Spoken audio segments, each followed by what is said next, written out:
Bharatiya Janata party దేశంలో అధికారంలోకి వచ్చిన తర్వాత దేశంలో రైల్వే రంగంలో ఒక విప్లవాత్మక మార్పు తీసుకువచ్చిందని బీజేపీ సీనియర్ నాయకులు కర్రి సత్యనారాయణరాజు పేర్కొన్నారు. కాకినాడలో ఆయన మీడియాతో మాట్లాడారు.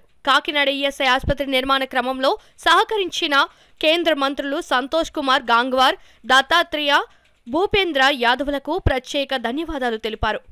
దక్షిణ మధ్య రైలులో సుమారు 1800 కోట్ల నిర్మాణ వ్యయంతో ఈ కార్యక్రమం శంకుస్థాపన జరుగుతుంది, రూపాంతరం చెందుతుంది, తద్వారా జాతికి అంకితం చేయడం కూడా జరుగుతుంది. రెండో విషయం ఏదైతే ఉందో ఈ కేంద్ర ప్రభుత్వం కాకినాడ అభివృద్ధిలో ఎంతో చిత్తశుద్ధిలో పనిచేస్తుంది. అందులో భాగంగా కాకినాడ స్మార్ట్ సిటీ అమృత్ పథకంలో ఇవ్వడం కాకుండా కాకినాడలో ప్రధానమంత్రి కళ్యాణ్ యోజనలో ఎంతోమంది ఆకలికి చావులు తీసిన కారణంగా, అట్లాగే ప్రధానమంత్రి ఆవాస్ యోజనలో భాగంగా 18,000 గృహాలు ఇవ్వడం భాగంగా అనేక సంక్షేమ పథకాలతో పాటు ఈరోజు దేశంలో ఈ రాష్ట్రానికి 5 ఈఎస్ఐ హాస్పిటల్ నిర్మాణం చెందడం జరిగింది. ఈ ఈఎస్ఐ హాస్పిటల్ 2017లో అప్పుడు కేంద్ర మంత్రిగా ఉండే బండారు దత్తాత్రేయ గారు కాకినాడలో ఏప్రిల్ 14వ తారీఖున శంకుస్థాపన చేశారు.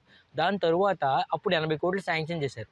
దాని తర్వాత 2019లో కొంత ఫైల్ వెనకబాటు కేంద్ర మంత్రి మారడం అది వెనకబాటు జరుగుతుంది. కానీ తర్వాత 2019లో ఈ కేంద్ర మంత్రి అప్పటి సంతోష్ కుమార్ గాంగ్వార్ గారు, మేము అట్లాగే స్థానిక పార్లమెంట్ సభ్యులు వంకా గీత గారు అనేక సార్లు కలిసిన భాగంగా ఒక 20 కోట్లు నిర్మాణ వ్యయం పెంచి 114 కోట్లు దానికి శాంక్షన్ చేయడం జరిగింది. దాని తర్వాత ఫిబ్రవరి ఈరోజే 24, 2020లో కేంద్ర మంత్రి వచ్చి శంకుస్థాపన చేయడం కూడా జరిగింది.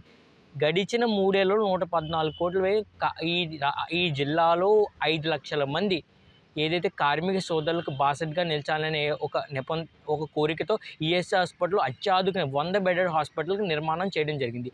అది ఇవాళ విర్చువల్ ఆధారంగా కేంద్ర మంత్రివర్యులు హాజరవుతారు. అట్లాగే కేంద్ర ప్రధానమంత్రి గారు వర్చువల్ ఆధారంగా స్థానిక ఈరోజు జాతికి అంకితం చేయడం జరుగుతుంది. అట్లాగే ఎయిమ్స్ని కూడా కావచ్చు. అంటే మీరు అబ్జర్వ్ చేయాలి, కాకినాడ అభివృద్ధిలో కేంద్ర ప్రభుత్వానికి ఎంతో చిత్తశుద్ధి ఉంది.